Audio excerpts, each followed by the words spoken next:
DATV, the Greater Dayton Area League of Women Voters, Cox Media Group, and Sinclair Community College present Issue 2, a Town Hall Forum. Good evening, everyone. I'm Steve Johnson. Welcome to Sinclair, your community college, and thank you for giving me a couple minutes here to say good evening to you all. I am your warm-up act, and so I'm going to help warm you up before the main show here. I want to, I tell you what, right off the bat, I want to thank the League of Women Voters for putting this on and for choosing Sinclair as the site. Makes it very convenient for me. Oh my gosh, I just walked down from my office, right from upstairs, and for all of us to be able to get here. So thank you so much. And talk about an important issue.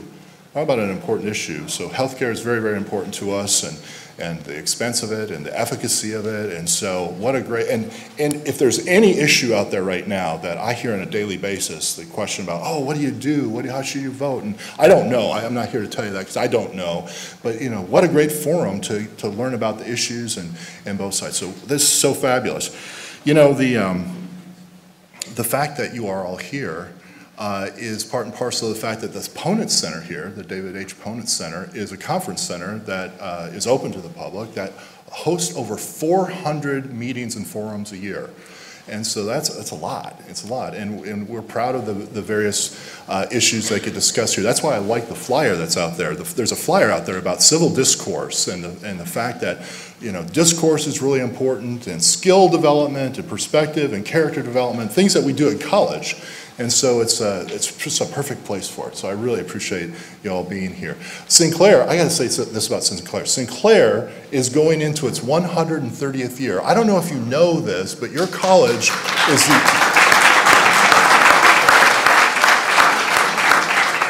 Well, I didn't even get to the punchline yet, so you're really great. Oh my gosh. The punchline is this: we're the oldest two-year college in America. And so there you go. There's the punchline. So not only, as we go into our 130th year, we have graduated more students this last year than at any other time in our 130-year history. Over 5,000 students graduating, and our success rates, you know, we're all concerned about graduation rates and students coming out with low debt and coming out with a degree or a certificate so they can get a job. Well, it's never been better for us. It's never been better for our students. Our success rates have never been higher. They keep climbing, and so all that's really good. And people ask me, Steve, how do you keep Sinclair strong?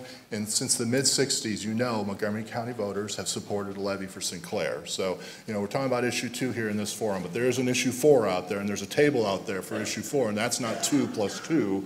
That's just issue 4. That's the Sinclair levy. So thank you for your support on that as Sinclair goes on the ballot also on November 7th with issue 4. And it doesn't raise taxes. That's a good one. It doesn't raise taxes. Thank you so much for for the opportunity for me to come up and say hello to everybody and to warm everybody all up. I think they're used to clapping now, so I guess you can expect a lot of clapping tonight, one way or the other. So anyway, with that, thank you. Have a great evening. All right. And next, we'd like to introduce Susan Byerly, the president of the League of Women Voters.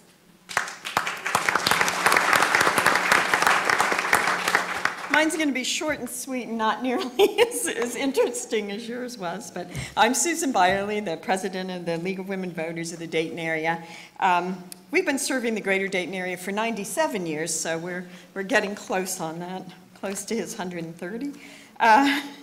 We're pleased to be here tonight with Sinclair Community College, WHIO, and Dayton Daily News to present this forum.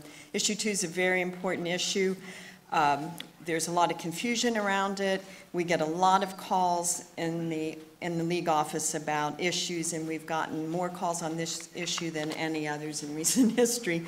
So we're really pleased to be able to present this forum tonight. We hope it'll be an informative and civil discussion that will give us all the information we need to be able to make our decisions about our vote. And I just want to also give a plug before you leave tonight. We have the new voter guides hot off the press out in the lobby, so pick one up if you haven't done that already. Thank you.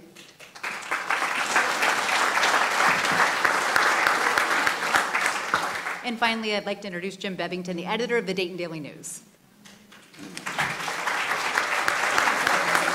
Who, if I understand my hand signals, has less than 30 seconds. Thank you, everybody, for being here tonight. We're going live on radio in a moment. On behalf of Dayton Daily News, WHIO TV and radio, we consider it our mission to help our community stay informed. That is what our co-sponsorship tonight is about. I hope everybody gets information that helps them make a good decision. Thank you.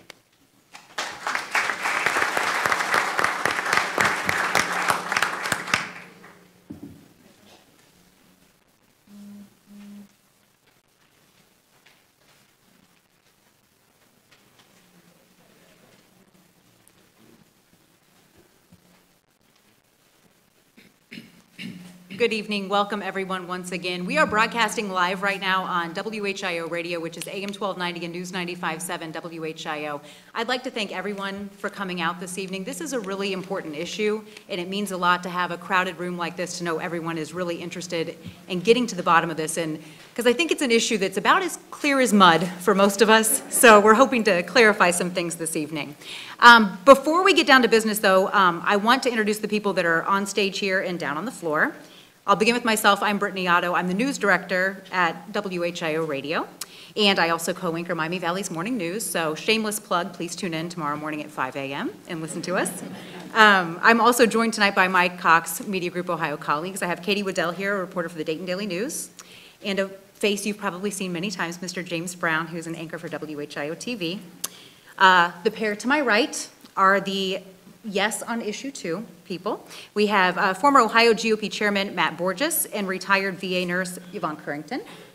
And then on my left, I have our vote no on issue 2 panelists, former Chief of Staff for Senator John Glenn, Dale Butland, and former Ohio Medicaid Director John McCarthy. So welcome to everyone. Now, before we get started, I'm going to go over on exactly how we expect the night to play out. First, I do want to ask everyone, panelists, audience, everybody in the room, please listen closely as I lay out the ground rules for how we expect the evening to play out. And I would like to ask everyone's cooperation before we get started in adhering to all of these rules, please. We're here tonight to inform and to be informed, and that is the main point. So please be on our best behavior. We do have some ladies here from the League of Women Voters, and they will kick you out if you're misbehaving. So here are the rules for the evening. Questions will be asked of our panelists by James and Katie, and if warranted, myself. Each side will be given 2 minutes to answer each question. The side that is first posed the question will be allowed a 30-second rebuttal after the other side answers. If I feel it's warranted, I can ask a follow-up question, and at that point, the panelists will be given 30 seconds for a response to that. The League of Women Voters is with us, of course, like I said tonight. They're going to be keeping time for us. When you see them hold up a little yellow sign, that means you have 30 seconds left in your response time. When you see the red sign, that means it's time to stop. I'll let you complete your sentence, but I will be very strict about enforcing these, and they've given me a bell, and I will be using it, so just putting that out there. There will be no direct questioning from one side to the other. That's what James and Katie are here to do. We'll be collecting questions as well from the audience. If you have questions, feel free to write them down. The League of Women Voters will be walking around and collecting them from you, and then they will hand them to James and Katie. Also, we are live streaming right now on our websites. If you are watching on the web or if you're listening on the radio right now, feel free to ask your questions as well. You can go to the Ohio Politics Facebook page and post your questions. Katie will be monitoring that, and will be asking the questions that you pose as well. And we're going to begin the night by posing a question to the no panelists, and then we'll alternate between sides. And then we'll end the evening by giving each set of panelists, starting with the no side, an opportunity for a 2-minute closing statement. The event is going to end at or before 8:30 tonight. If you do still have questions, though, we will be following this up with a live call-in show on AM 1290 and News 95.7 WHIO, hosted by Ron Otto. That will go until 10 o'clock this evening. So, now that everybody knows what to expect, we're going to set the stage with the issue itself. Dayton Daily News reporter Katie Waddell is going to read the ballot language as it will appear when you go to the polls. Katie? Yes, so issue 2 is to enact Chapter 194 of the Ohio Revised Code, which would require the state of Ohio, including its state departments, agencies, and entities, to not pay more for prescription drugs than the price paid by the United States Department of Veteran Affairs. and to establish that the individual petitioners responsible for proposing the law have a direct and personal stake in defending the law, require the state to pay petitioners reasonable attorney fees and other expenses, require the petitioners to pay $10,000 to the state if the law is held by a court to be unenforceable, and limit petitioners' personal liability to that amount, and require the Attorney General to defend the law if challenged in court. Okay. All right, so moving on, we're going to allow the yes on issue 2 side to step up to the podium and give a 2-minute opening statement explaining why they are in support of this effort. Thank you. Good evening. Ohio needs lower drug prices. In less than a month, voters will decide on State Issue 2, the Drug Price Relief Act. This is an initiated statute, not a constitutional amendment, that states that the state of Ohio shall not purchase prescription drugs for a price any higher than what the Department of Veterans Affairs currently pays. Why do we pick the VA? Well, 25 years ago, drug companies got caught red-handed ripping off veterans through the VA program. Congress acted. They imposed a 24% federally mandated discount on all drugs sold to the VA. This program has worked extremely well in helping keeping medical costs down for our veterans. Today, drug companies are ripping you off. And if you're waiting around for Congress to do something about it today, well, don't hold your breath. So Issue 2 puts the power in your hands to instruct the politicians in Columbus to start taking these issues seriously. And when Ohio gets the same cost for prescription drugs that the VA currently gets, taxpayers save $400 million, the price of drugs come down, and every Ohioan benefits. It's actually very simple. But voters are understandably confused because the drug company's campaign has been spending $3 million a week on television ads to try to tell you that Issue 2 is something that it isn't. And trust me when I tell you that the drug companies who are paying the folks who are here tonight will say and do anything to try to keep the cost of prescription drugs as high as they possibly can. Let me give you an example.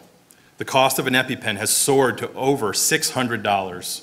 When Issue 2 is passed, the state of Ohio would be able to purchase those for less than 1/3 of that price. And when you take those savings over the 17,500 drugs available through the VA program, taxpayers win big. It's no wonder the drug companies and their representatives want to fight this so hard. So here's the issue that we have to decide in November. Do we want to let the drug companies win again, or do we want to put the power in your hands to lower the price of prescription drugs? Whose side are you on? Thank you. And now our no on issue side panelists will be giving their 2-minute opening statement. Everyone agrees that Ohioans need access to affordable drugs, but nearly every expert who has studied Issue 2 says it won't fix the problem and will only make things worse by raising drug costs for a majority of Ohioans while reducing access to needed medicines for some of our most vulnerable people. Now, those experts include a former state budget director, 3 former Medicaid directors who served under both Democratic and Republican governors, and more than 80 organizations representing veterans, business, labor, and over 30,000 Ohio doctors, nurses, pharmacists, and hospitals. And every major Ohio newspaper that's taken a position has also come out against Issue 2. Now, at this debate, John McCarthy and I will explain why Issue 2 is unworkable, why it won't save money for taxpayers or lower costs for consumers. But facts aren't what the yes side wants to talk about. From them, you'll mostly hear anger. Anger at drug prices, anger about drug companies, and anger about those who run them. They'll tell you to ignore the experts, ignore the doctors, the nurses, the veterans, and all those newspaper editorials. The yes side wants you to ignore the facts and to vote your anger instead. But voting out of anger can be dangerous, and cutting off your nose to spite your face always has ugly consequences. So listen carefully to what both sides say this evening, and then ask yourself 3 simple questions.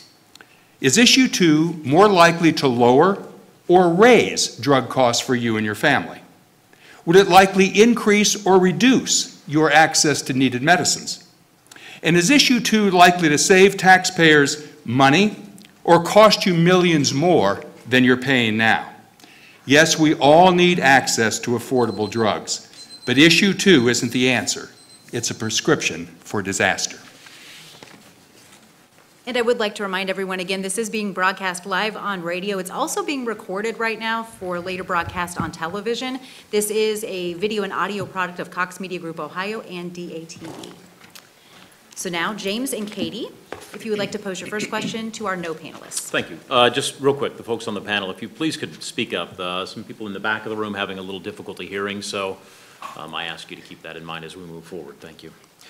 Okay, for vote no. If issue 2 passes, some are concerned about the prices increasing for folks who have private insurance when it comes to prescription drugs or folks who are paying out of pocket. Is that reasonable? Is that a viable concern? Yes, it absolutely is a concern. If you all heard the question, issue 2 only applies to drugs that are purchased by the state government, which means that the only people who could conceivably benefit, even though they won't either, and we will get to that later, but everyone who does not receive their drugs through state programs. In other words, if you have private insurance, if you have insurance provided by your employer, if you're a senior who relies on Medicare, which is a federal program, not a state, if you're a veteran who gets your drugs through the VA, or if you have no insurance at all, you aren't covered by issue 2. That's 2 out of every 3 Ohioans are left out. And your costs will not go down by a single penny if issue 2 passes, but they could go up thanks to the cost shifting that is almost certain to occur if this thing passes. Now, Matt is going to tell you when he has his turn, and I know this because I've been doing this enough with him, I know what he's going to say next. Matt's going to say, oh, the costs are only going to go up if the evil, greedy drug companies do that to you. There's nothing in issue 2 that says they have to do that, but listen, none of us were born yesterday.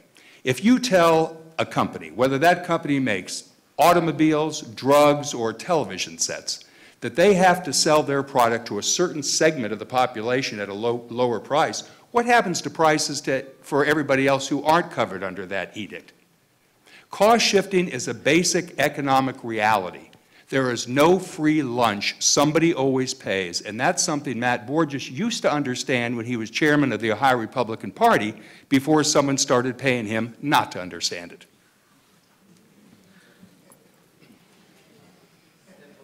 You can respond. Oh, thank you. I appreciate the opportunity to respond to that. First of all, it's important to understand that the drug companies that pay Dale and John, who are here with us tonight, have opined on this issue already. And they said when they analyzed this language that actually what would happen is that drug prices would come down for everyone. That when Ohio enacts this statute, that what would happen is it would create, their words, an immediate demand in the marketplace for the same pricing from other states, the federal government, and private insurers as well. So the notion that it only applies to 1/3 of Ohioans is completely wrong.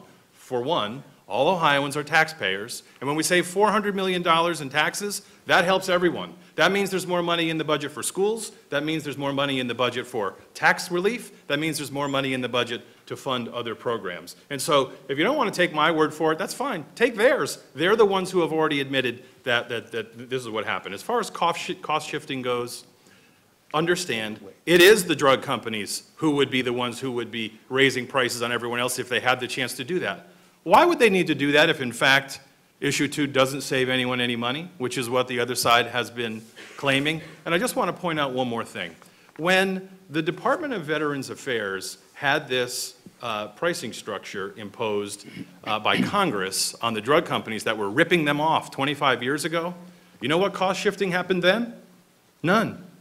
Because drug companies wouldn't dare take those actions and defy the will of Congress and the people who regulated them very heavily at the time on the things that they cared about. They also won't dare to defy the will of the people, which is why we need to make sure this November, that voting has already started, by the way, so go ahead and cast your ballot right away, but we need to make sure that the people speak with a very, very loud voice. We've done that many times, and we can hold their feet to the fire no matter how much money the drug companies pay their representatives or how much money they spend on TV. You have a 30-second rebuttal. So Matt asks, well, why would the drug companies be spending all this money? And I want to point out, number one, that the drug companies are a part, but only a part of our coalition. We have these 80 different statewide organizations, doctors, nurses, and all the rest. But in answer to his question, I can think of a couple of reasons that the drug companies might oppose issue 2. Number one, the VA prices that issue 2 targets were always only supposed to be for veterans in honor of their military service and sacrifice. It was not supposed to be extended to everyone. That can't be 30 seconds already, is it really? Well, my last point was that probably the drug industry, like every other industry in America and the world, doesn't like artificial price controls very much, and I'm suspecting that may be another reason that they would oppose this. Next question. Okay, next question for the yes side. You've mentioned the 400 million figure proposed savings. This question from the audience: how do we know that we will save 400 million a year on drugs when we don't know about the cost of the drugs that the VA doesn't buy? That they don't buy? That, yes. Okay. Well, so here's what we know, and these facts are not refuted.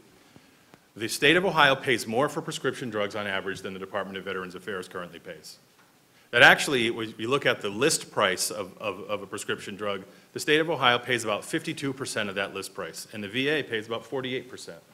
And when you take those savings over 17,500 different drugs that are available through the VA plan that would be covered by this language, those extrapolate into savings into the hundreds of millions of dollars. We had a Rhodes Scholar look at our projections for what those savings might be. And this is a gentleman who is a professor at Case Western University and doctor, and he and a partner of his took a look at this, and they said that the $400 million figure was right. And also, a professor from The Ohio State University who had an opportunity to speak to a Cleveland Plain Dealer reporter when he was called to say, who's telling the truth on this? When the other side makes their claim that, oh, this plan would be unworkable, that professor said that the other side, when they say that, is wrong. And so people who are scholars and who've had a chance to look at this have in fact said that the state would save a significant amount of money. In fact, the state budget director released a report just the other day that confirmed that the state of Ohio would save millions of dollars in this program. And so, again, the question is, why would the drug companies go out and spend $126 million to defeat this issue in California and then turn around and try and spend over $30 million now on TV, on ads on TV in Ohio to try to defeat this issue? You think it's because they care about their patients? You think it's because they're good people? Or do you think it's because they care about protecting $711 billion worth of profits? Matt continues to trumpet this ridiculous and preposterous idea that issue 2 is going to save the state $400 million. This report, understand, the state budget director is required by law to issue a report before an election to give the fiscal impact of a ballot initiative on the state. This is the Dayton Daily News this morning. This is the headline in the paper. Most of you probably can't see it. State sees no savings from issue 2. So the question is, are you going to believe Matt Borges or your own lying eyes? The state budget director has found this will not save the state money, and the reason is, what Matt wants you to believe is while the VA gets a 24% mandated discount by federal law, that the state of Ohio doesn't get any discount. So if you pass this, well, we'll save all this money. What he doesn't tell you is that also under federal law, Medicaid drugs, which account for 75% of the drugs Ohio buys, gets a 23.1% federally mandated discount. That's less than 1% difference from the number that Matt's bill would do. So the bottom line is the Medicaid directors, and John McCarthy can speak to this more, and as a matter of fact, I would like him to do that. But what the Medicaid directors have always found, and what the state budget director found yesterday, there would be no savings from the Medicaid because Medicaid is already getting discounts that are equal to or better than those provided by the VA. So, but I understand why Matt does not want to let this point go, because having already been forced to concede that passing issue 2 will not lower drug costs by a single penny for the 2/3 of Ohioans who aren't on state programs, they can't very well back off their savings claim too, because their entire campaign has rested on the proposition that everyone's drug costs will go down and the state will save hundreds of millions of dollars. Well, if neither of those claims turns out to be true, then the rationale for passing issue 2 goes up in smoke and completely evaporates. Okay, so you've heard two answers tonight from Dale and from the drug company representatives. The first answer was that, yeah, prices will go up for everyone else. And the second answer was, no, this actually won't lower prices for anyone. So why would prices need to go up for everyone else if prices actually wouldn't come down under issue 2? So the obvious answer is that by adopting the VA pricing structure, drug prices will come down for average Ohioans, and it's the drug companies who are trying to confuse you and convince you that they won't. And before we go to our next question, I would just like to remind anyone who's at home listening on AM 1290 and News 95.7 WHIO or watching on the stream, you're welcome to pose your questions as well on the Ohio Politics Facebook page. James and Katie? All right, looking through some of the questions that I have from the audience, they're kind of all over the board. So this has been a discussion, this has been a question that people have had for years. So why in this country do we pay so much more for medication than places like Canada and Europe? The follow-up question being, with that in mind, who is the biggest supporter and proponent of the no side? Pharmaceutical companies, sir?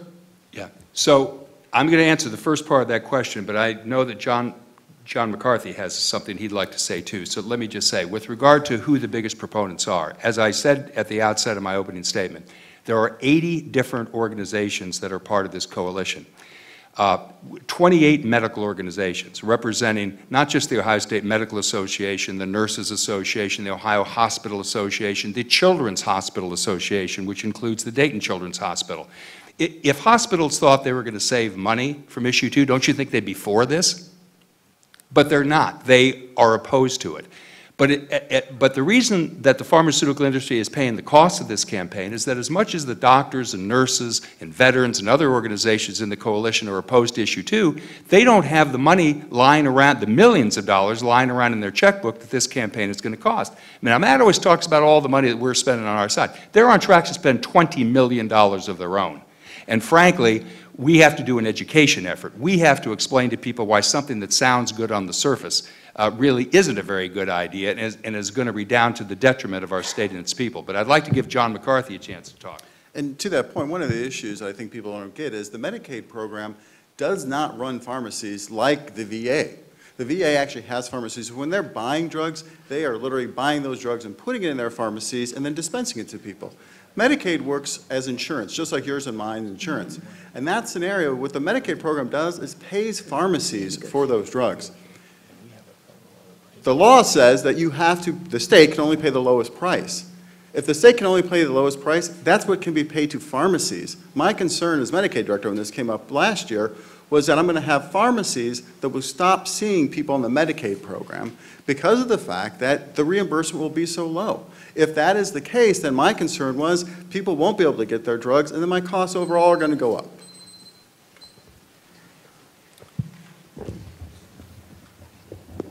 Not all nurses oppose issue 2, Dale. And I heard you on WHIO a couple of weeks ago refer to National Nurses United as some union from out of town, out of state.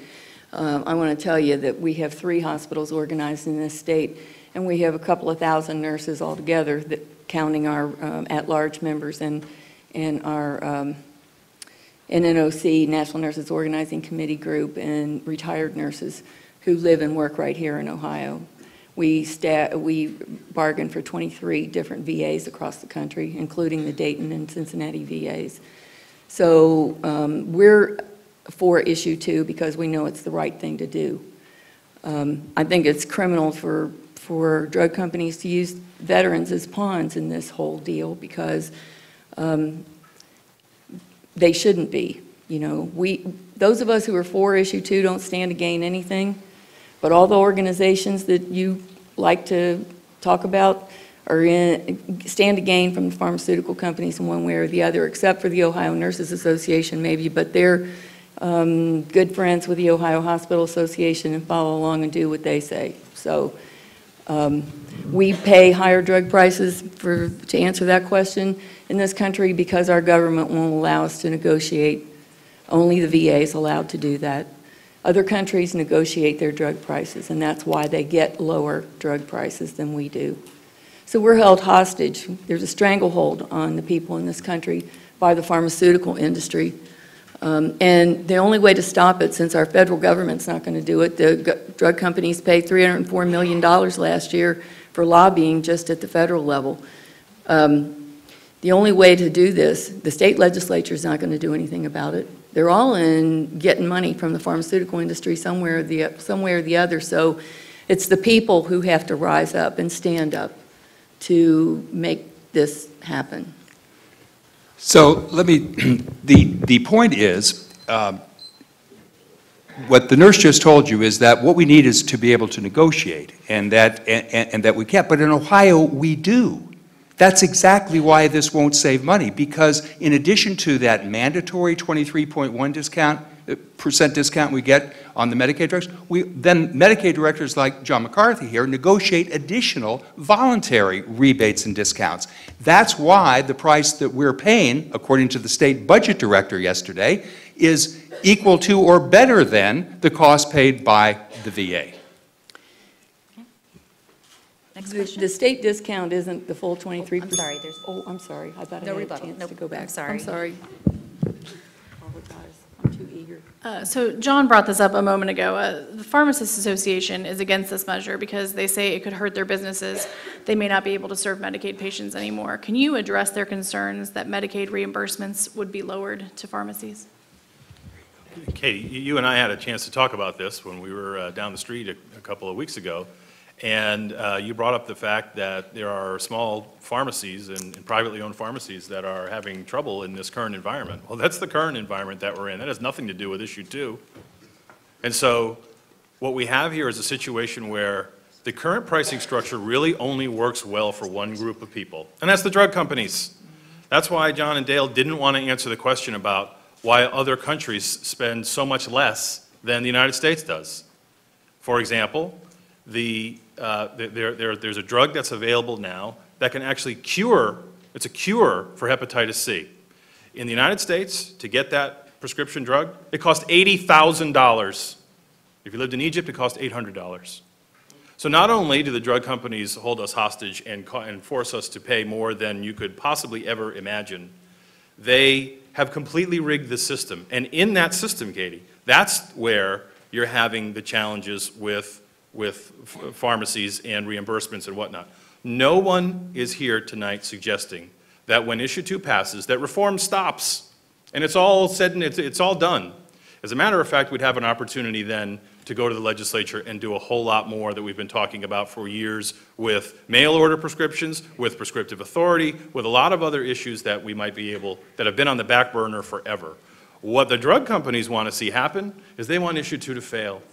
They want to lie to you, they want to scare you, they want to trick you into voting no against your own best interests so that reform does stop, so that politicians and policymakers then don't go back and figure out ways that we can help small pharmacies and other people who are stuck in these circumstances that, by the way, they're in now under the current situation. So what we need to do is change the current situation so that taxpayers benefit, pharmacies benefit, and ultimately, patients benefit.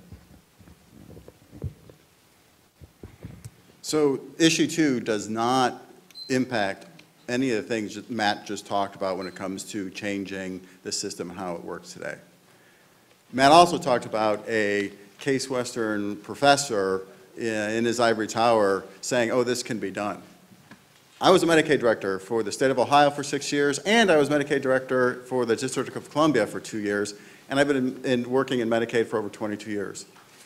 And when I looked at this, there was no way to figure out how to implement this. And if you even could implement it, back to the question around the pharmacists and why they're concerned, it's very simple. It's what I was saying before. The Medicaid program is insurance. It pays the pharmacies a dispensing fee and then an amount for those drugs.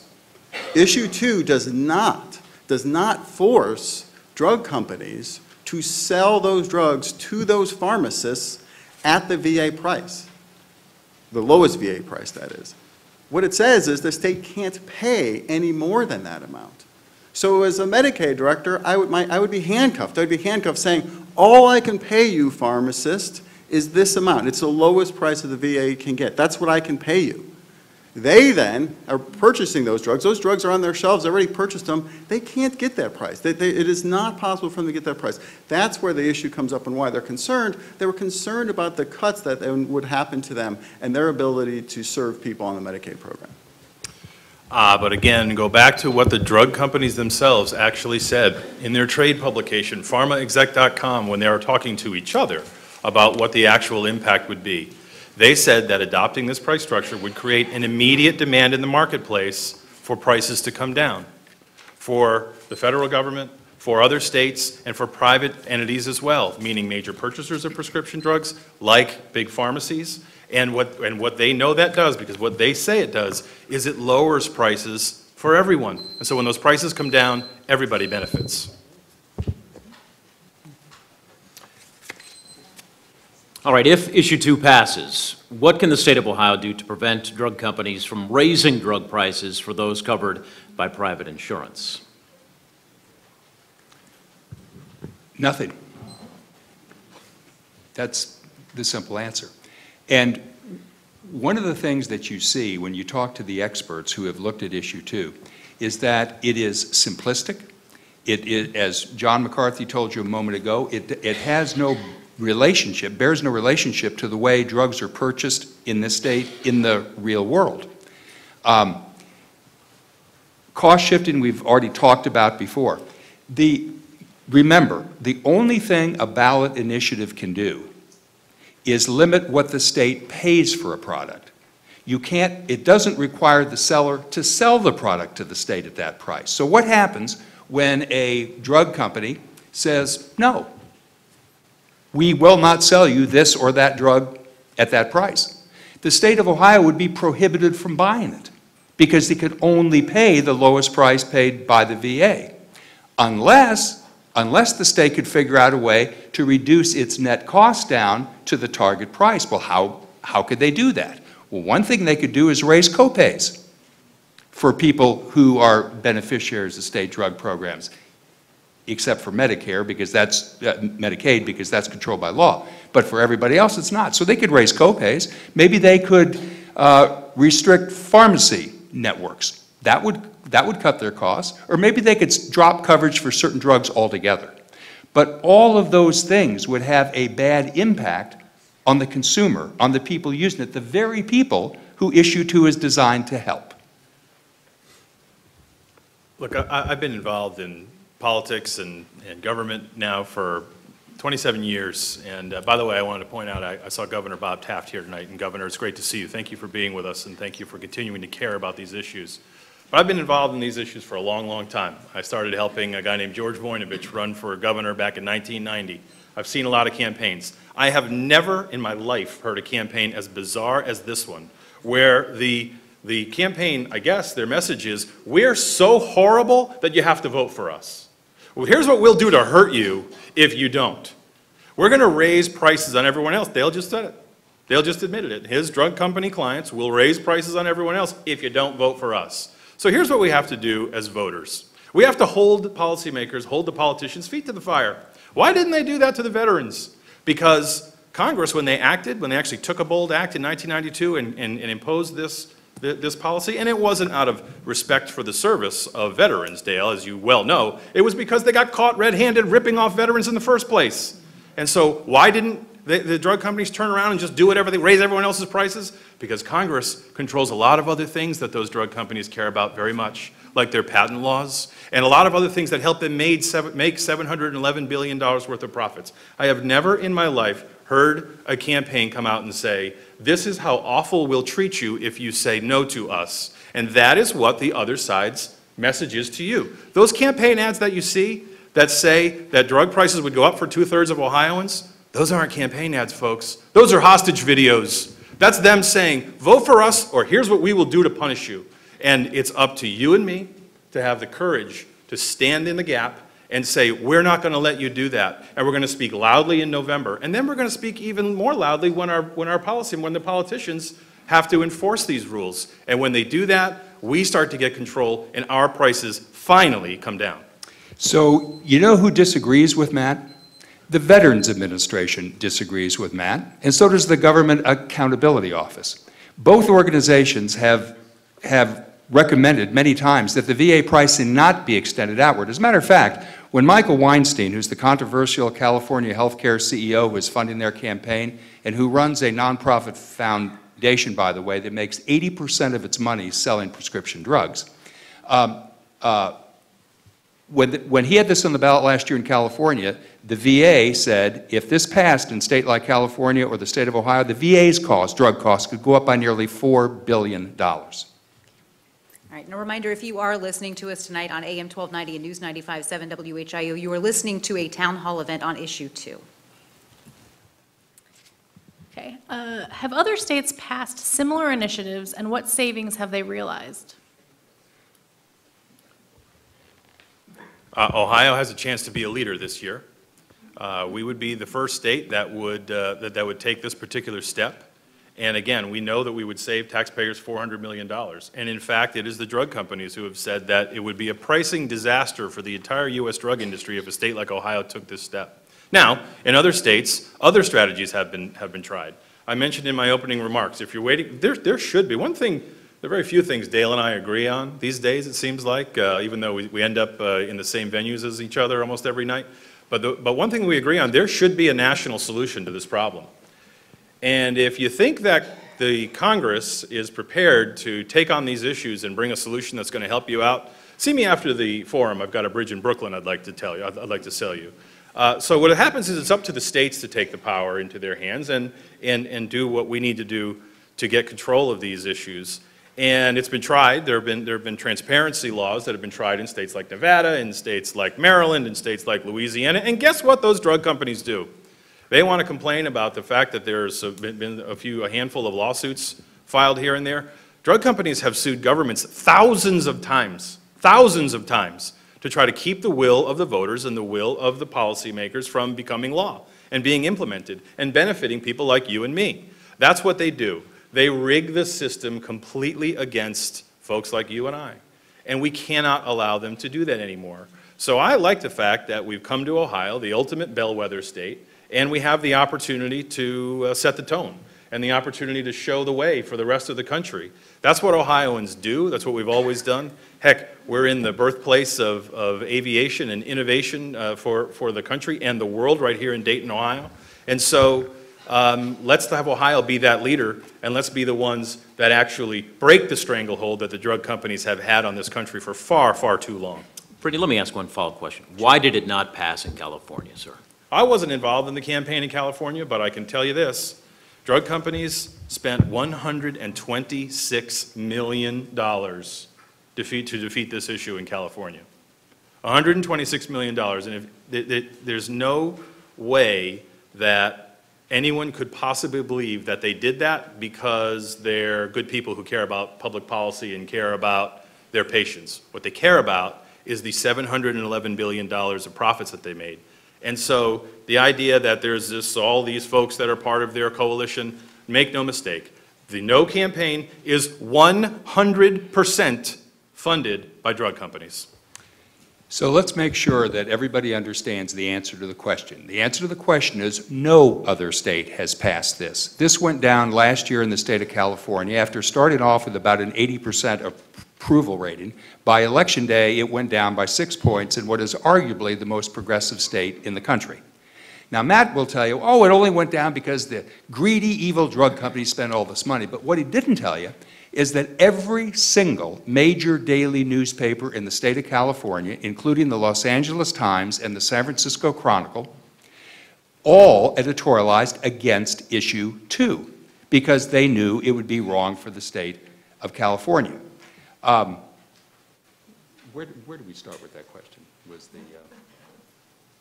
the question, the original question? Yeah, oh yeah. So most people understand if you have a national problem, it requires a national answer or solution. You can't fix this on a piecemeal state-by-state basis. Now, Matt says, oh, but that's never going to happen because Congress, the Congress and the House will never vote for it. Well, if that's true, then the answer is to elect new senators and congressmen who will. It's not to pass some scheme that every expert who has looked at says is only going to hurt Ohio and make our state and its people lab rats in this made-in-California experiment. You have 30 seconds to rebut. Again, you're hearing the same things over and over again from the other side. And that's, here are the things that we'll do to punish you. Here are the things that we'll do to harm Ohioans if you dare cut into our profits. And that isn't the message that voters need to hear right now.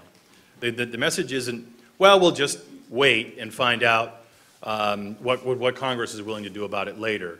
And maybe we can elect new people what the drug companies want to have happen is this. They want absolutely nothing to change. Because the way that the system works now works very well for them, and it doesn't work well for anyone else, and we're the ones who have the power in our hands to change it. Okay, so the other side has been talking a lot about you working for the drug companies. Can you tell us which drug companies are funding your campaign, and do you or any of the other experts who have spoken out against it get paid by the drug companies? Yes, I can tell you exactly who's paid, and we've filed our reports as required by law. Pharma, which is the trade organization for the pharmaceutical industry, is funding the campaign. As to which companies are a part of Pharma, all you have to do is go to their website.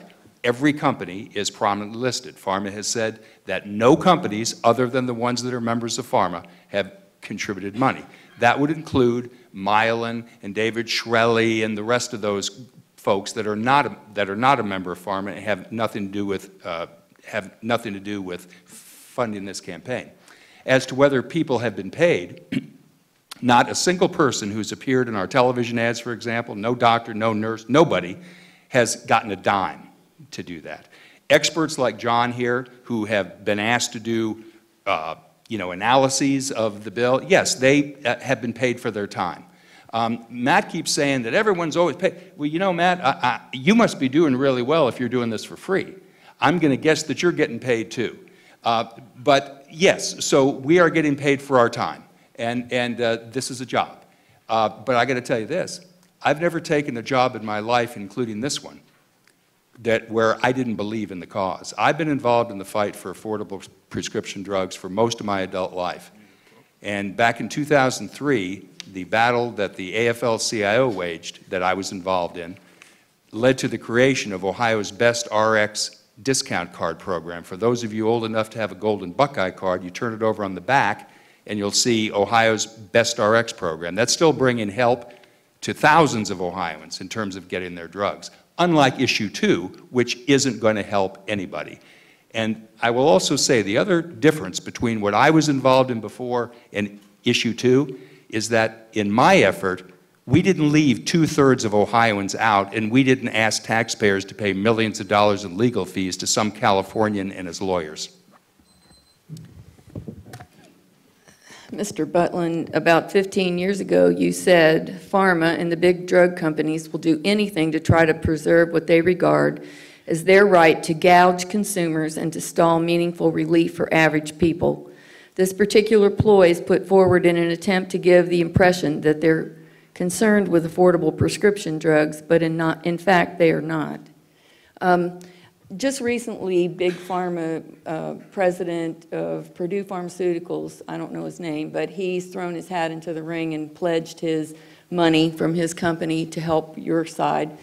Purdue Pharmaceuticals was the major pharmaceutical company that has contributed to the opiate addiction problem in this country. They're not somebody I would want to list as people who are supporting my position. The bottom line to me is people keep talking about how convoluted and hard to understand this problem is. It's not. The drug companies answer to their stockholders first and foremost. The rest of us who, nurses and the family practice docs and everybody else who's on board with voting yes, answer to our patients first. That's our first obligation, and not to any institution or any drug company or anybody else. So you can figure it out for yourself, who's really running the show and why they want to do what they do. You know, this is the second or third time at these debates this opioid crisis has been brought up. And the opioid crisis is real, and it's bringing tragic human consequences to our state. But issue 2 has nothing to do with opioids. Not a single word in it addresses opioids, addiction, treatment, controlling illegal street drugs, or anything else. Trying to exploit the opioid crisis for political purposes is bad enough. But when the guy funding this campaign runs an organization, as I said earlier, that makes 80% of its money selling prescription drugs, including opioids, and 3 of his stores are in Ohio, it's just one more example of how his campaign is as deceptive as the ballot issue he's pushing. We live in middle America. You know, you look at the crowd out here tonight. We have retirees, we have blue-collar workers, we have people who work hard every day. So can you provide a specific example of an Ohio consumer who might have a chronic health condition that needs medication, who will benefit from issue 2? Can you give a specific dollar amount? Because I can tell you most of the people in this room, 1 or 2% isn't going to cut it. Well, this whole idea that the cuts are 1 or 2% is just completely wrong. And let me give you an example. I talked about it in my opening statement. If you go to a pharmacy today and purchase an EpiPen, they used to cost about 80 bucks. Now they cost over $600. Why? Why did the drug company that owns EpiPens raise their price 5,000% in 1 year? Why did they do that? Because they can. Because unfortunately, under the current structure, under the current laws, they're allowed to do that. Now, interestingly, both what the VA pays for an EpiPen and what the state of Ohio pays for an EpiPen is available online. You can look at it, you can look that up, you can look it up right now. And yes, the state of Ohio does get a discount on EpiPens, and they pay about $300 for those. But under the VA formula, you pay $187.50. And so immediately those prices come down. Again, it'll be less than 1/3 of what the retail price is, and the state of Ohio gets to now pay less than 1/3 of that amount. Does that help our budget? Yes. Does that help folks like you? Yes. Does it help get you tax reform or a tax cut? Look, we had a tax cut in the introduced budget that we had that passed this past year, but we had to take it out. Why? Because we didn't have the revenues. Because those revenues get forked over to greedy drug companies because our hands are tied by the current system. When Dale says that there's nothing in this language that does anything for the opioid crisis, well, first of all, don't forget, they're taking money from the people who helped start the opioid crisis in the first place, those drug companies that overprescribed opioids and knew exactly what they were doing and started killing our kids and destroying our communities. But what do you think $400 million more in the budget could do to help alleviate what local governments are having to deal with right now, and the ability to have more money in the state budget for treatment? Instead, we fork all that money over to them, and what do they do to help with the opioid crisis? Absolutely nothing, except for try to profit off of it. So if people are confused by this ballot issue, part of it is what we just heard there from Matt and from the ads that you see on television that also have been reinforced by what he said. They have an ad on the air with an EpiPen. They have a mom who says she had to buy an EpiPen for her child. Well, right off the bat, you know she has private insurance because she talks about her deductible. So issue 2 would not reduce by a single penny what that mom pays for EpiPens. Tax cuts. Matt just said, oh, we have $400 million. Issue 2 does not contain the word tax cut. The Cleveland Plain Dealer has already called them out, said this is completely false. There is nothing about a tax cut in there. But I want to turn this over to John McCarthy now, who has a few other thoughts. So the question was, how will it impact you all in the audience? It won't. It won't bring down your drug prices. And then for the people on Medicaid, it won't impact them either because their costs are limited already. The other thing I want to bring up is what Matt was talking about is, yes, the Medicaid program has their prices online, just like the VA, but what's not online is the supplemental rebates that the Medicaid program negotiates with drug companies. Same thing the VA does. That's how when we say, well, we don't know what those prices are going to be, it's because we don't know what those supplemental rebates are. Those are kept private because they're proprietary. Same thing on the Medicaid program. So what you don't see is what those exact two different costs are from one another. The other thing is the Medicaid program is a federal program. So you're looking at, Matt says 400 million. That was across all the programs. Well, about, of that, 75% is the Medicaid program. So that's about $300 million. The federal government would get back about 66% of those dollars. That doesn't go to the state. That would all go back to the federal government if those savings existed. So it wouldn't be a $400 million tax cut to the citizens of Ohio for Ohio taxpaying dollars, because you're looking at really like about $100 million on that side, if it's even there. So I'm going to go back to this quote again. This is what the drug companies said. They said, regardless, here's the point. If the voters approved this proposition, it would establish an incredibly deep mandatory discount, in essence a price control for the purchase of prescription drugs. Such an action would no doubt cause an immediate demand for the same VA discount rate to be made available to other states, the federal government, and likely private entities as well. This was the analysis that they did of this language. And by the way, when they did the analysis of this language, they didn't say it would hurt veterans. They didn't say that the prices would go up for anyone else. They said it would bring prices down for people like you and me, and that's what they don't want to have happen.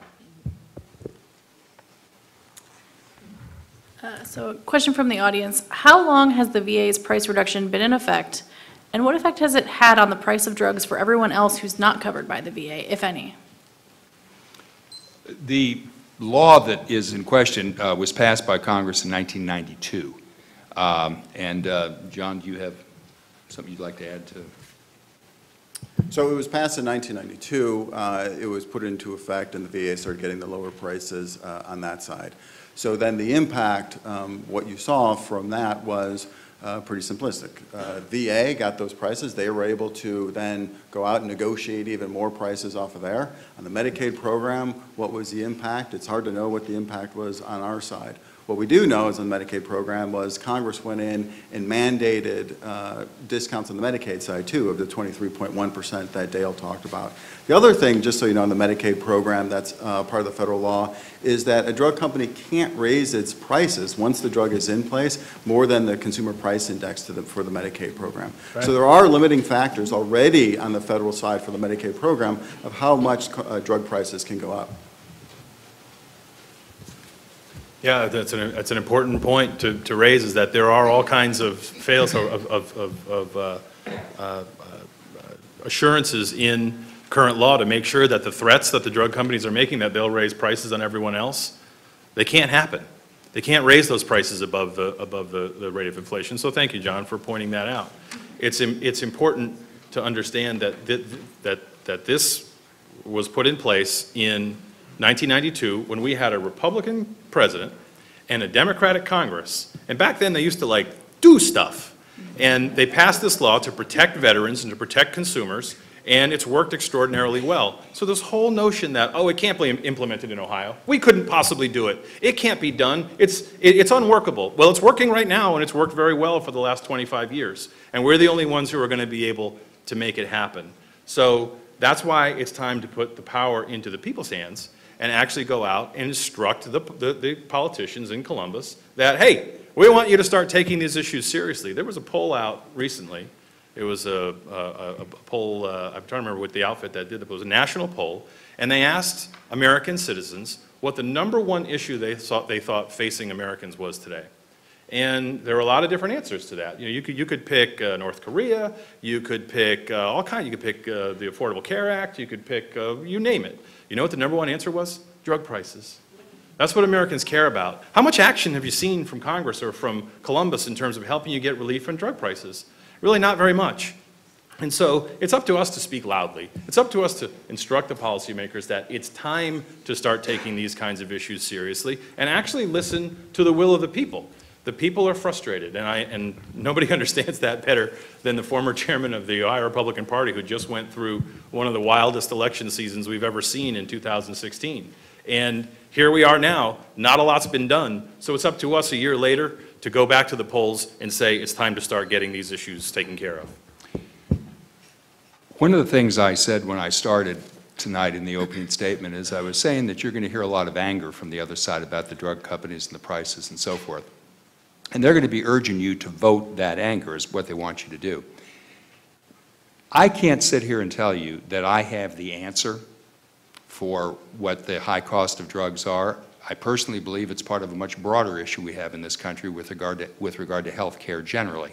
And I think that's why we need to have this national solution. But what I absolutely know for sure is whatever the right answer is will not be on the ballot this fall in the state of Ohio. What will be on the ballot is something that every expert says will hurt our state and its people. Okay, and before we ask our next question, I would like to remind everyone in the audience that if you have a question of your own that you would like to ask, make sure you write it down on the card, and our friends with the League of Women's Voters will come and collect those and bring them forward for James and Katie. And also, if you're listening on AM 1290 or News 95.7 WHIO, or you're watching the stream, you can post your own questions to the Ohio Politics Facebook page. Mr. Borges, I've seen probably at least 3 or 4 questions from the audience. This has to do, hypothetically speaking, if issue 2 passes. Why was there a clause regarding the state pay legal fees if necessary if there is a legal argument or a legal fight associated with this? I heard you say previously in Columbus that you didn't think it was that big of a deal when it comes to the overall issue here. Can you please expand on that? Yeah, certainly. It is not uncommon, unfortunately, in this country for voters to go to the polls and enact a piece of legislation and instruct the politicians that here's what we want to change the law, and then politicians just completely ignore it. It happened in California a couple years ago. Did you all know that last year in the state of Nevada, the voters went to the polls and they enacted a new law that would have brought more sensible background checks for the purchases of guns in the state of Nevada? Okay, now I'm not suggesting that what they passed would have necessarily prevented what happened the other week, but voters were telling the politicians what they want to see happen. And then big special interests who have lots and lots of money go to those politicians and they say, put the brakes on that. And so here's what happens in Ohio right now, to answer your question. The Ohio Supreme Court has ruled time and again that individual citizens don't have standing to bring an action in front of the Supreme Court. So if there were a politician out there who were saying, I know what you passed, but we're going to delay that. We're going to not do that. There's nobody who could defend that. Now, we've spoken with the current Attorney General of Ohio, Mike DeWine, from just around the corner here in Cedarville, and the next Attorney General of Ohio, Dave Yost, and they've each told us that they will defend the law if it's challenged in court. So this actually wouldn't be an issue here. But what you have seen, unfortunately, is instances where politicians have decided to ignore those issues. And so what this statute does is it codifies that the 4 proponents, the 4 people who signed the petitions that were circulated, where 200,000 Ohioans signed the petition to put this on the ballot last year, they would have standing to go to court and defend the law if the politicians don't. But again, it's a distraction the other side wants to raise because they don't want to talk about lowering your drug prices. I'm glad the legal fees provision issue came up because it's very important. Katie read it to you at the beginning. She read you the actual language. Matt wants you to believe, oh, don't worry about this. It's only going to kick in if the Attorney General doesn't do his job and enforce the law. But that's not what the ballot issue says. What the ballot issue says is that the Attorney General shall defend the law, not might, shall defend the law, and the 4 sponsors of this initiative, 3 of whom work for Mr. Weinstein, also get to hire their own attorneys at taxpayer expense. In other words, you pay their legal fees, whether they win or lose, and with no cap or limit. Now, the reason that's important is because Mr. Weinstein has filed 52 lawsuits against 7 government agencies in 7 different states, including 3 in Ohio, including against the Ohio Department of Health earlier this year when an organization he ran didn't get a grant he thought they had to have, even though his application was late and was full of mistakes. But he sued anyway. This is what he does. He is a serial litigator and a legal bounty hunter. And this could get very, very expensive for you folks here. John, I think you had something you wanted to add. I would say, when Matt talked, he said a politician would just decide not to implement this. Well, remember, the legislature doesn't implement anything, right? Who implements? It's the governor. We have a former governor here.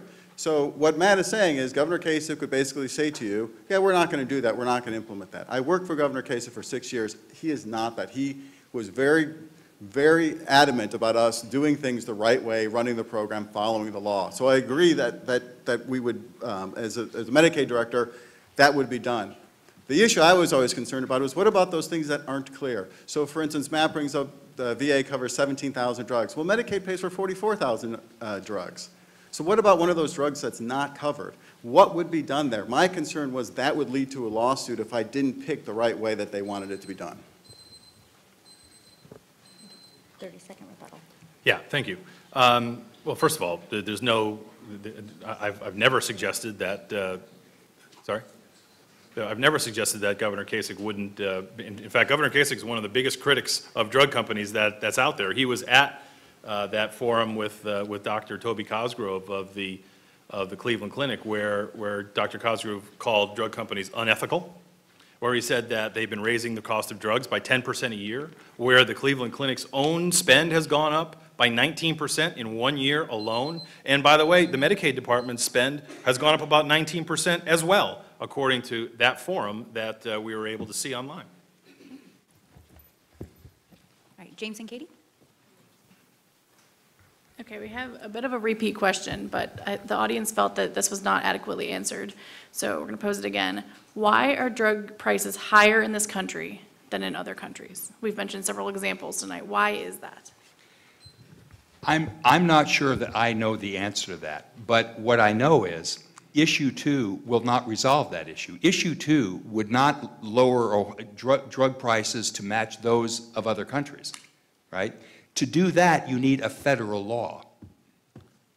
And that's why I say you cannot fix these problems on a state-by-state piecemeal basis, or you wind up with something like Issue 2, which every expert who has looked at it says is only going to make things worse for the people in our state.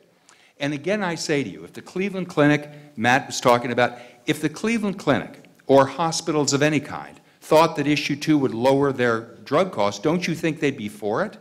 They're not. They are against it. The entire hospital association is. The oncologists, the pediatricians, the OBGYNs, mental health, you name it. The Ohio Nurses Association, I understand that's not the one that one of our opponents is a member of, but every major medical organization in this state, with one exception, is in our coalition. John, do you have anything to add? All right. Do you want to do it? Go ahead. All of those organizations that you listed are all in the pocket one way or the other of the pharmaceutical industry, Mr. Butland. And for example, oncologists get a commission from the pharmaceutical industry for infusible drugs that they use for cancer treatment. It's one of the reasons why you see a freestanding cancer center at every hospital. The dialysis centers, you see one on every corner. They get a commission also for the dialysate that they use. There's any number of reasons why the hospital association and other pharmaceutical industry is against anything like Issue 2.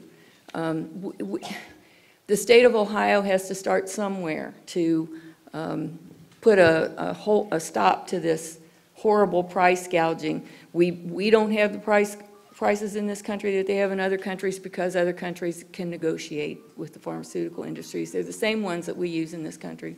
It's not different pharmaceutical industry. I have to say that I really object to the slur, with the idea being that everyone... we haven't ceded our time to Dale, so let me... Oh, I'm sorry, I thought you were done. Let me finish this thought. Why do these other countries pay less? Because in the United States, drug companies pay more money, spend more money on stock buybacks than they do on research. We are one of only 2 countries on the planet that allows drug companies to advertise on television. You know those ads that you get to see all the time with 20 seconds of disclaimers, you know, don't do this, you might die, you might, whatever. We're one of only 2 countries that do that. They spend billions of dollars on those things. Why? Because they know it works. Because they know that folks will go to the doctor then and ask for that prescription and probably get it. And those are the things that they do. If there's any system in this country that is more rigged against you I don't know what it is. This is the one that the drug companies have completely rigged. And if there was any message that came out of this last election is people are tired of the system being rigged against them. 30 seconds. What Matt wants to talk about are things that aren't an issue two. He wants to talk about things like advertising on television. Issue two wouldn't stop advertising on television. But I want to go back to this other. It is a slur to say that the doctors and the nurses who care very deeply about their patients are all in the pocket of the pharmaceutical companies. And it's especially galling when the AIDS Healthcare Foundation, that is run by Michael Weinstein, that foundation and its doctors have taken $16 million in grants from these very same drug companies that you are now spending all of your time demonizing. That is hypocrisy with a capital H.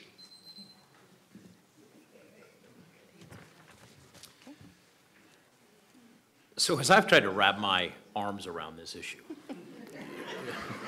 and my head's spinning now just as much as it was an hour ago.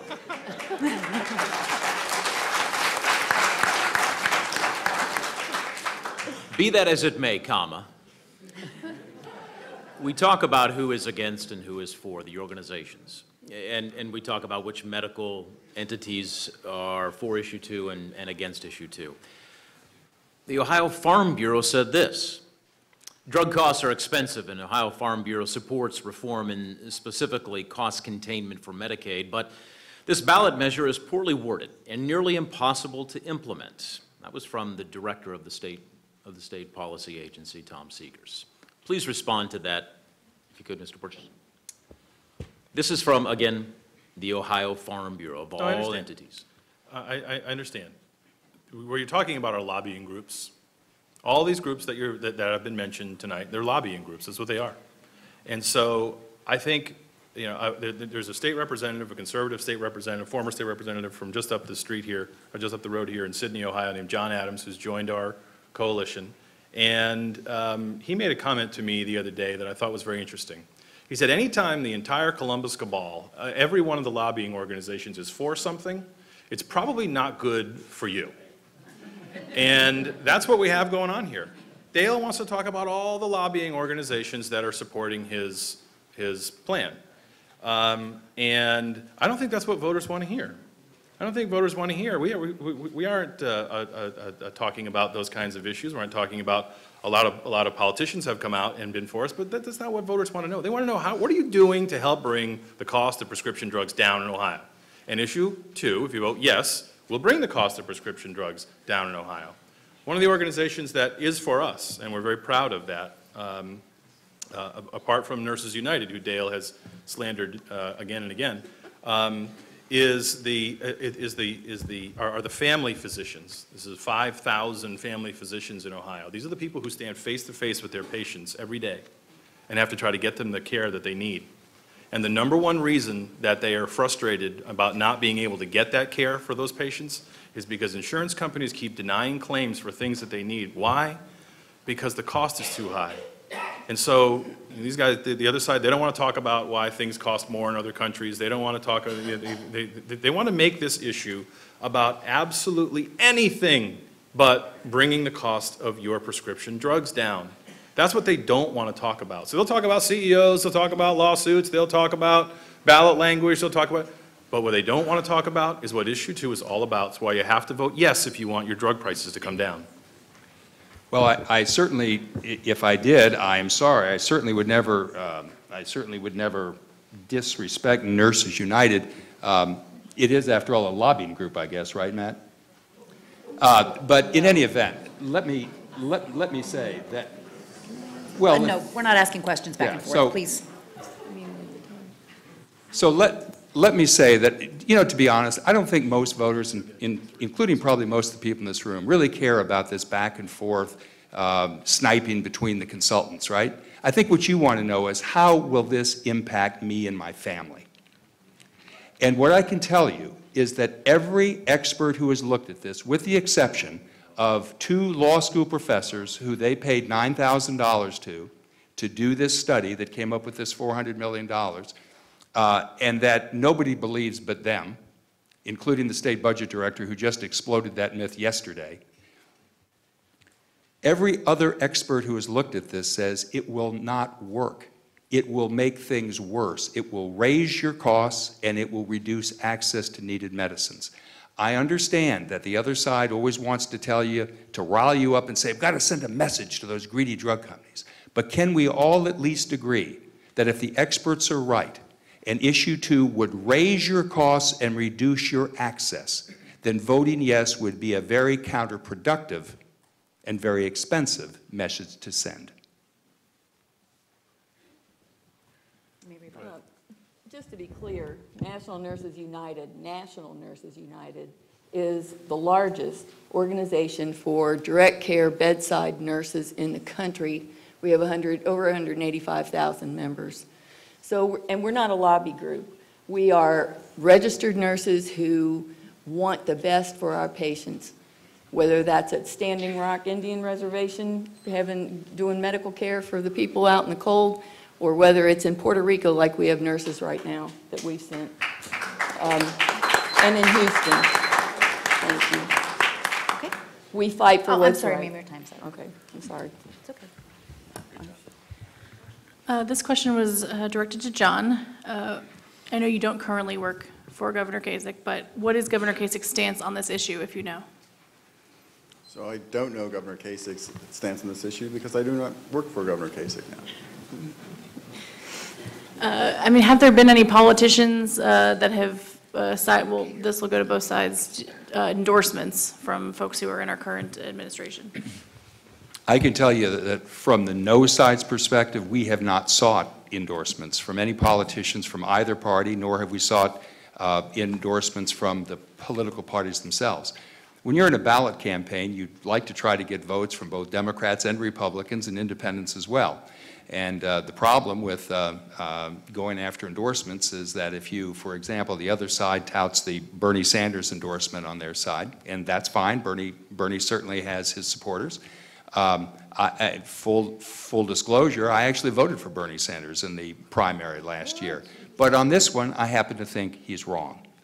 But the point is that for every vote that Bernie Sanders gets you, he probably loses you a couple too. And the same is true with any politician, not just Bernie. So we have not actively sought endorsements. And you know, I've been doing politics in this state for about 35 years. And one thing I've learned during that time is Ohio voters are pretty smart. And they don't really need or necessarily want politicians and folks like that telling them how to vote. You're perfectly capable of making up your own mind.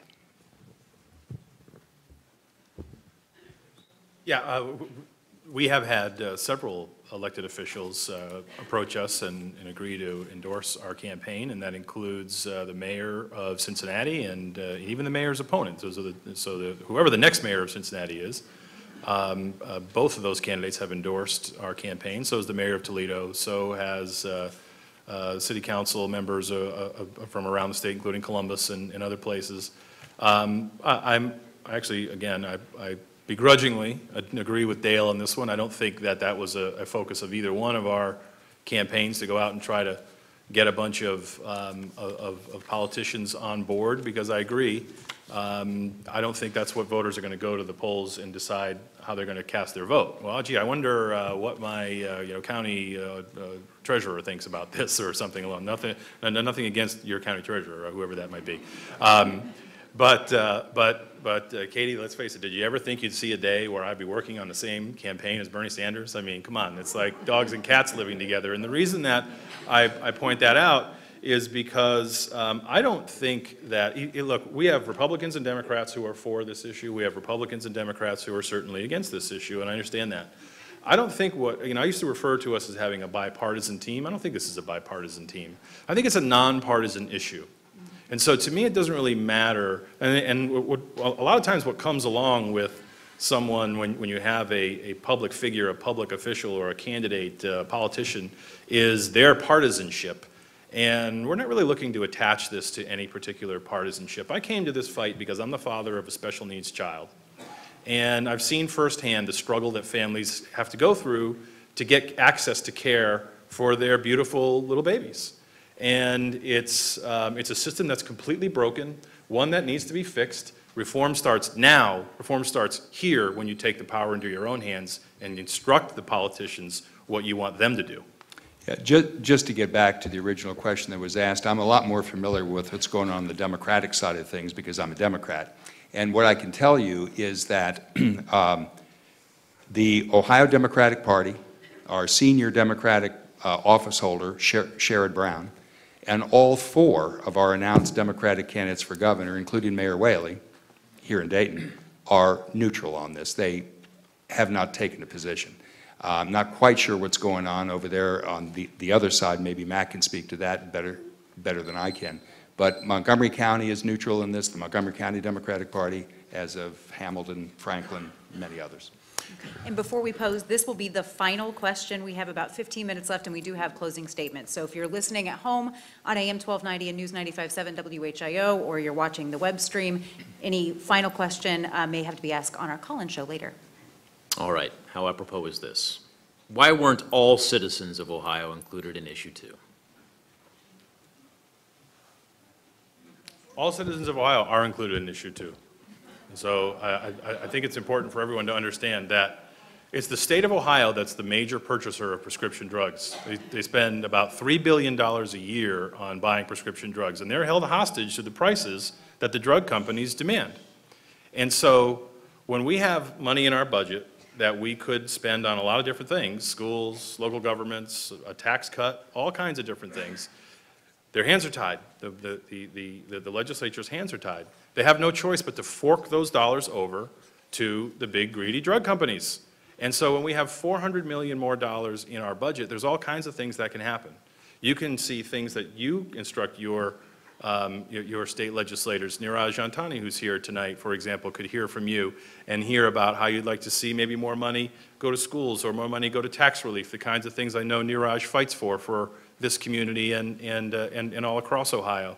And we appreciate him for that. But you got to understand that there's only so much that can be done when revenues are available. If they're not available and your hands are tied and you have to fork that money over to big greedy drug companies, sometimes there isn't enough money for them. And then what you see happen is local governments then have to go back to the voters to ask for tax increases at the local level. And so what we're saying is, let's stop this insanity and stop forking all this money, this $400 million, over to the big greedy drug companies. Let's put that in our budget to provide relief for the things that we care about and the things that we need. And so in that way, of course, issue 2 does impact every Ohioan. Every Ohioan's a taxpayer, and every Ohioan benefits from those services and would benefit from that. Not to mention the fact that it's the drug companies themselves, I'll go back to one last time, who are the ones who say that the ripple effect through the marketplace would be that prices would come down across the country for everyone. And so that's exactly what the drug companies don't want to see happen. That's what we need to do by voting yes on issue 2. If there is one point that I hope everyone takes away from this thing tonight, it is this. 2/3 of the population of our state are not included in issue 2. If you have private insurance, if you're on Medicare, if you're a veteran, if you have no insurance, if your employer provides your insurance or your spouse's employer does, your prices will not go down by a single penny because you're not included. The only way Matt can say, oh, we're all included, is when he does this bogus $400 million savings because, you know, we're all taxpayers. But the state budget director has said there will be no savings. Your costs will not go down, but they could certainly go up. For the state of Ohio, our costs could go up too. Why? Because the voluntary discounts that the drug manufacturers negotiate with people like John when he ran the Medicaid program, those could go away. Because even if you could force a manufacturer, which issue 2 does not, but even if you could force them to sell at that VA price, there would be no incentive then for them to continue doing the voluntary discounts. Right? And if those go away, as John can tell you, that would increase the state of Ohio's cost by tens of millions of dollars. So there is no pot of gold at the end of this rainbow. If you're 64% of the population, you are not included. If you are a taxpayer, there is no tax savings. There is no rationale for passing issue 2. Maybe in the beginning, but the pressure would be on, and just like in the early 80s, some of us are old enough to remember when DRGs, when Medicare instituted DRGs and said, we're only going to pay this much for this diagnosis, And insurance companies at that time used to pay any bill that was presented to them, didn't matter how much it was. Well, when DRGs hit the market, all of a sudden insurance companies said, oh, wait a minute, we're not paying all that money either. So we're gonna lower, you can't just submit any bill you want. The pressure from the general public is gonna make a difference in what people pay. All right, we may have time for one more question, if you would like to ask one more.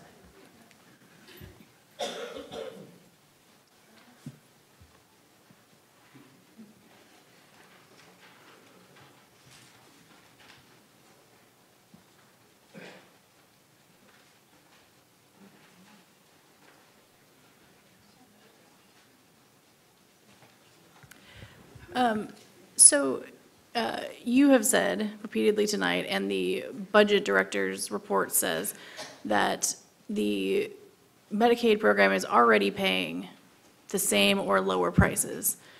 So that there wouldn't really, your contention is there wouldn't really be any savings. So why should we care? Why should we be against something if it's not going to change the savings that we're already seeing? So one of the things that I want to point out is what is unknown here is what the VA is actually paying. So that's a part of the conversation of, well, will it be savings or not? That's one issue that keeps popping up. The concern I have, which I had before and I still have now, is the impact on access to people on Medicaid for some drugs that may be less. So remember, when the analysis are being done, it's being done across all drugs. And so in this case, with 17,000 drugs or the 44,000 across Medicaid. That doesn't mean on a per drug basis it might not be lower or higher in some cases.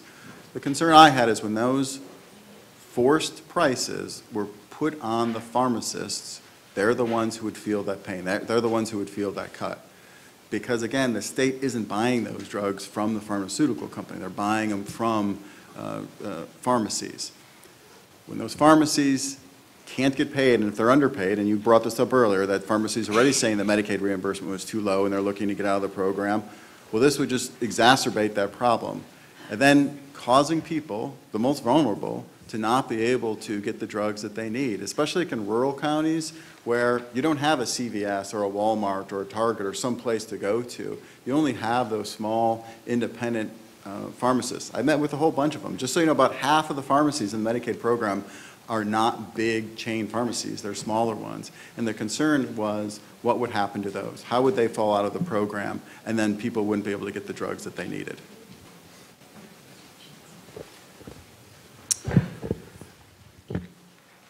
What was your question again? The question was about if the no side is saying that the Medicaid program especially is already seeing the same or lower prices as the VA, then why does this really even matter if we're already at that price? Common sense, folks. That's what you should be thinking about when you go to the polls. Why would drug companies have spent $30 million on television already, and they're spending $3 million a week? So you're going to see a lot more of those ads, unfortunately, between now and November 7th. Why would they do that if prices wouldn't actually come down? Is it because they care about pharmacists? Is it because they care about patients? Is it because they're really good people? Let me tell you about some of the things that drug companies do. One, they got caught overcharging Medicaid $1.2 billion for EpiPens, and they got caught red-handed doing that. They had to pay a large fine, but to them it was worth it to be able to do that. They're gouging taxpayers, they're gouging consumers, they're raising prices by 10 to 15% every year, whether you can afford them or not, because they don't really care. And so the only reason that they would pay that kind of spend that kind of money on a campaign like this in a state like Ohio to run these ads and lie to you and do all the kinds of things that they've been doing on this campaign is because they know what it would actually do to the prices of drugs, and they know what it would actually do to what the state would have to pay them, would be forced to pay them, and they don't want that to happen. They want to keep all that money for themselves. They don't want $400 million to go back into the state coffers. They don't want drug prices to come down for you and me. They want to protect what they've got going, and what they've got going is something really, really good. So it's up to you and me. It's up to us to go to the polls and have our voices heard. And if we speak loudly enough, we have the opportunity this November to start to change this system. And then we go to work on all the other things we can do to bring reform to this system so that people don't have to keep making the decisions about whether to fill their prescriptions or buy groceries, or whether they have to cut their pills in half to make their prescriptions last longer, or just not pick them up from the pharmacy at all. So this is the opportunity we have before us, and this is exactly what the drug companies are trying to prevent.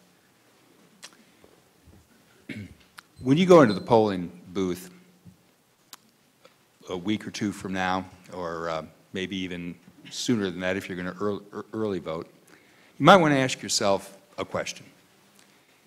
If you're left out of issue 2 and your drug costs won't go down by a dime, but they could go up, and if you know that the state budget director says there will be no savings from this, why would you vote for this? Is it to send a message? Again, don't cut off your nose to spite your face. All right. And that really is the end of the questions for now. But we do, each side has an opportunity for closing statements, and we're going to begin with our no side. 2 minutes.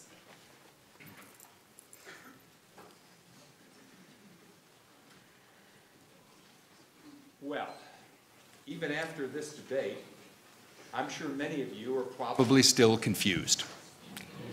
Which campaign is telling the truth? Who should you believe? Well, instead of trusting either campaign, maybe you should listen to those you already trust. For some of you, that's probably your own doctors, nurses, pharmacists, and hospitals. If so, you should know that almost every medical organization in Ohio says issue 2 would only hurt you and your families.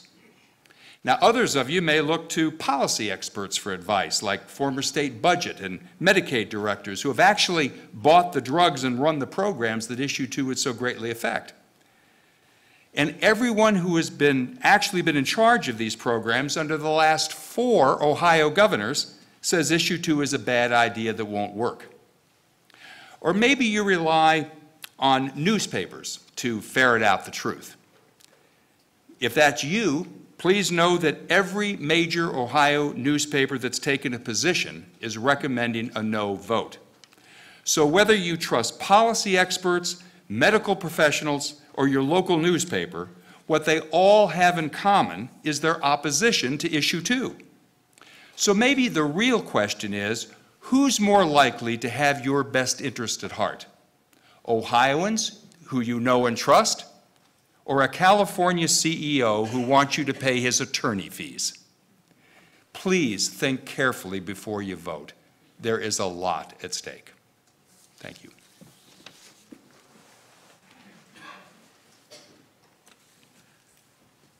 Well, thank you, Brittany, for moderating this panel tonight and keeping Dale and me separated from each other during the discussion. I appreciate that. I also want to thank our panelists for your questions, our audience, of course, and Sinclair College for hosting us tonight, and the League of Women Voters as well.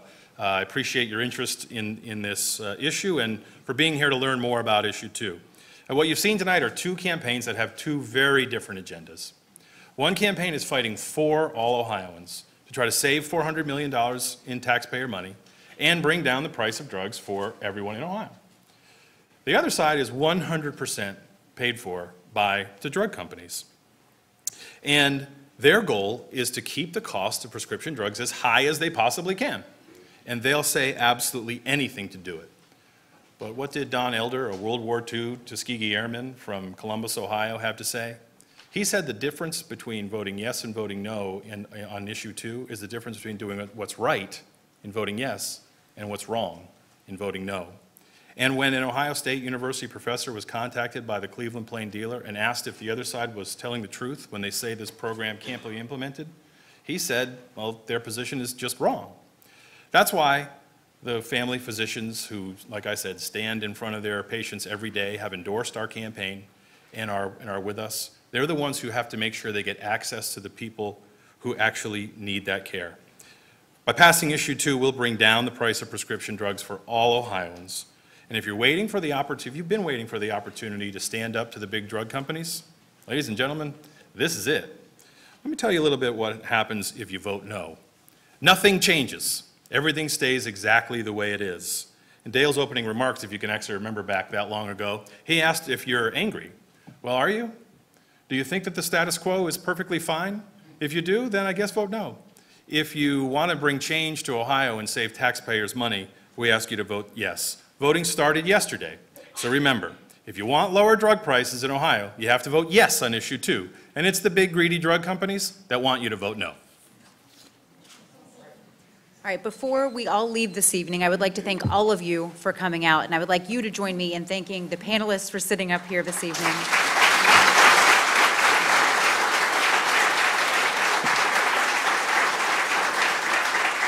Let's also thank the League of Women Voters and, of course, Sinclair Community College. And just a quick reminder that the video and audio from tonight's event is a product of Cox Media Group Ohio and DATV. And the conversation doesn't have to end here. If you all would like to continue the debate, we have a program running until 10 o'clock right now on WHIO AM 1290 and News 95.7 FM. And Katie Waddell is going to be running back to our studios and joining Rod Otto and fielding some of your calls if you have questions. So thank you all for joining us this evening.